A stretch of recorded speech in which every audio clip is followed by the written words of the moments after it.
MP గారు మల్లు రవి గారు ఉన్నారు, ఆయనతో మాట్లాడదాం. సార్ ఏంటి సార్ పరిస్థితి ఎలా ఉంది, పర్యవేక్షిస్తున్నారు, ఎలా జరుగుతుంది? నేను బోరబండకు ఇన్ఛార్జిగా ఉన్నాను దాదాపు 15 రోజుల నుంచి. ఇవాళ ఇప్పటి వరకు నేను ప్రతి బూత్లో ఉన్న ఇన్ఛార్జీలందరితో మాట్లాడటం జరిగింది. ఆ ఇన్ఫర్మేషన్ ప్రకారం 100% కాంగ్రెస్ పార్టీ గెలవబోతుంది. మొత్తం జూబ్లీ హిల్స్లో 50,000 మెజార్టీ కంటే ఎక్కువ మెజార్టీతో గెలిచే అవకాశం. పూర్తిగా ఎక్కడ చూసినా కాంగ్రెస్ పార్టీ అంటున్నారు.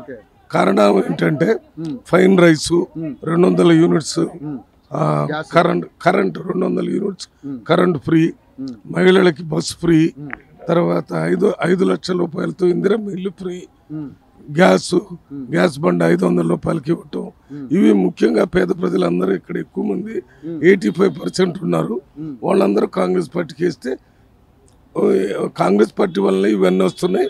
కాంగ్రెస్ పార్టీకి వేస్తే ఇంకా భవిష్యత్తులో రోడ్లు, నీళ్లు, ఇండ్లు అన్నీ మాకు వస్తాయనే ఆలోచనతో కాంగ్రెస్ పార్టీకి ఇస్తున్నారు. ఏ పరిస్థితుల్లో కాంగ్రెస్ పార్టీ పెద్ద మెజార్టీతో గెలవబోతుంది. కానీ మరి ఇక్కడ ఉన్నటువంటి సిచ్యువేషన్లో ఇప్పుడు బీఆర్ఎస్ కూడా గట్టిగా ఉంది, కొంతమంది ఓటర్లను ప్రలోభ పెడుతున్నారని చెప్పేసి కాంగ్రెస్ పార్టీ మీద ఎలిగేషన్ చేస్తా ఉన్నారు. కాంగ్రెస్ పార్టీ గట్టిగా ఉందా లేదా అని తెలుసుకోవటానికి ఈ ఎన్నికలే గీట్రాయి. అంతకుముందు ఇక్కడ 3 సార్లు బీఆర్ఎస్ పార్టీ గెలిచింది. వాళ్ళు ఉన్నారని చెప్పుకోవటానికి అది ఒక ఆధారం. 2023 కంటే ముందు ఇక్కడ బీఆర్ఎస్ ప్రభుత్వం ఉంది కదా, మనం ఉన్నోళ్ళని తీసే కాంగ్రెస్ పార్టీ వస్తుంది. ఇప్పుడు ఇక్కడ ఉన్నటువంటి పరిస్థితిని మార్చే కాంగ్రెస్ పార్టీకి వేయాలని అందరు నిర్ణయించారు.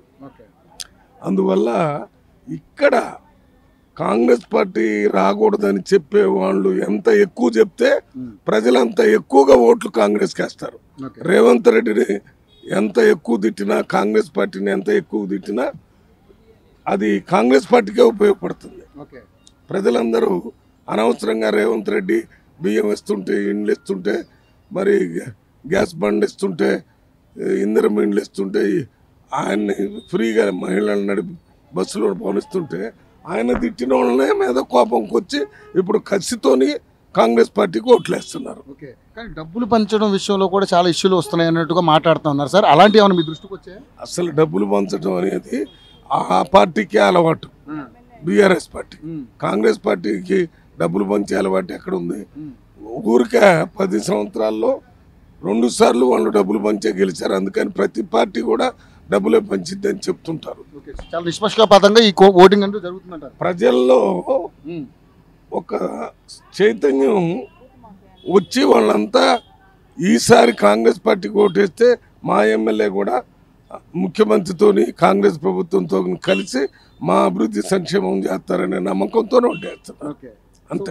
ఓటింగ్ అయితే చాలా ప్రశాంతంగా జరుగుతుంది. ఈవీఎంల విషయంలో ఎలా ఉంది సార్? అన్ని ఈవీఎం సక్రమంగానే పనిచేస్తున్నాయి. ఓటింగ్ కూడా చాలా ప్రశాంతంగా నడుస్తుంది. ఎక్కడ గొడవలు లేవు. ఎందుకంటే ప్రజలు ఎవరైనా అటు అయ్యొద్దని అడిగేవాడు ఉంటే కదా, అంత ఏకపక్షంగా వారు 1 సైడ్ లాగా జరుగుతుంది. వచ్చిన వాళ్ళంతా కాంగ్రెస్ అని అంటున్నారు. ప్రజలు అంటుంటే వాళ్ళని ఎదుర్కొనేది ఎవరు లేరు. సో రవి గారు, మరి ఇప్పుడు ఎంపీ స్థానంలో ఉన్నారు, మరి ఇట్లా తిరగడం పోలీసులు ఏమన్నా ఇబ్బంది పెడతారేమో? అసలు మేము ఎక్కడ తిరగటం లేదు. మీరు మమ్మల్ని ఆపితే మాట్లాడుతున్నాం. మేము ఊరికే ఇక్కడ నుంచి నేను ఉండేది ఎమ్మెల్యే కాలనీ. ఆ ఎమ్మెల్యే కాలనీకి పోయేటప్పుడు ఈ దారిలోనే పోవాలా.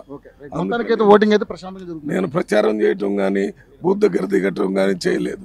ఇన్ఫర్మేషన్ నేను మా ఇంటి దగ్గర నుంచి తెలుసుకున్నాను. మీ దృష్టికి ఇప్పటికి పర్సెంటేజ్ బూతుల దగ్గర మా మనుషులు ఉన్నారు కదా, వాళ్ళతో అడిగి తెలుసుకున్నాను. పర్సెంటేజ్ ఎంతవరకు అయింది అనుకుంటున్నారు? ఇప్పటికి 16.2% 3% అయింది. ఈ అయిన దాంట్లో అన్ని పార్టీల కంటే కూడా 10% ఓట్లు మాకు ఎక్కువ వచ్చినాయి. Thank you sir, thank you so much అండి.